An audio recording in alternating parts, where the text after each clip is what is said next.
ഭാരത് ബന്ദിന്റെ ഭാഗമായി നാളെ കേരളത്തിൽ ഹർത്താൽ നടക്കും. വിവിധ ആദിവാസി ദളിത് സംഘടനകളാണ് ഹർത്താലിന് ആഹ്വാനം ചെയ്തിരിക്കുന്നത്. പട്ടികജാതി പട്ടികവർഗ വിഭാഗത്തിലെ സാമ്പത്തികമായി പിന്നോക്കം നിൽക്കുന്നവരെ വേർതിരിച്ച് സംവരണ ആനുകൂല്യത്തിൽ നിന്നും ഒഴിവാക്കണമെന്ന സുപ്രീംകോടതി വിധിക്കെതിരെയാണ് ഭാരത് ബന്ദിന് ആഹ്വാനം ചെയ്തിരിക്കുന്നത്. ഭീം ആർമിയും വിവിധ ദളിത് ബഹുജൻ പ്രസ്ഥാനങ്ങളുമാണ് രാജ്യത്ത് ഭാരത് ബന്ദിന് ആഹ്വാനം ചെയ്തിരിക്കുന്നത്. ഈ പ്രതിഷേധത്തിന് കേരളത്തിലെ വിവിധ സംഘടനകൾ പിന്തുണ പ്രഖ്യാപിക്കുകയായിരുന്നു. വയനാട് ജില്ലയെ മാത്രമാണ് ഹർത്താലിൽ നിന്ന് ഒഴിവാക്കിയിരിക്കുന്നത്. പ്രകൃതി ദുരന്തവും അതുമായി ബന്ധപ്പെട്ട പ്രവർത്തനങ്ങളും തുടരുന്ന സാഹചര്യത്തിലാണ് വയനാട് ജില്ലയെ ഹർത്താലിൽ നിന്ന് ഒഴിവാക്കിയത്. രാവിലെ 6 മുതൽ വൈകിട്ട് 6 വരെയായിരിക്കും ഹർത്താൽ. BSPയുടെ കേരള ഘടകവും ഹർത്താലിന് പിന്തുണ പ്രഖ്യാപിച്ചിട്ടുണ്ട്.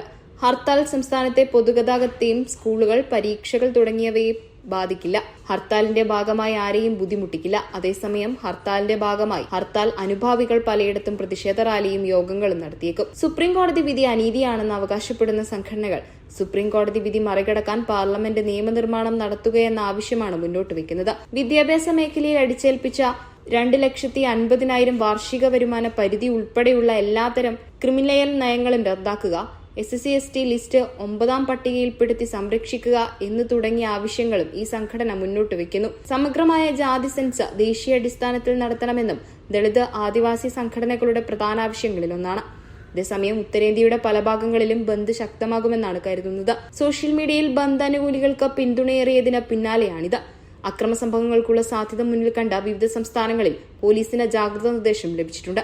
കേരളത്തിൽ ഹർത്താൽ പൊതുഗതാഗത സംവിധാനത്തെ ബാധിക്കില്ലെങ്കിലും ഉത്തരേന്ത്യൻ സംസ്ഥാനങ്ങളിലെ പൊതുഗതാഗതത്തെ ബന്ദ് ബാധിച്ചേക്കും. ദളിത് സ്വാധീന മേഖലയിൽ ഓഫീസുകൾ പ്രവർത്തനരഹിതമാകാൻ സാധ്യതയുണ്ട്. ആശുപത്രി, ആംബുലൻസ്, പാൽപത്രം തുടങ്ങിയ അടിയന്തര സേവനങ്ങളെ ബന്ദ് ബാധിക്കില്ല.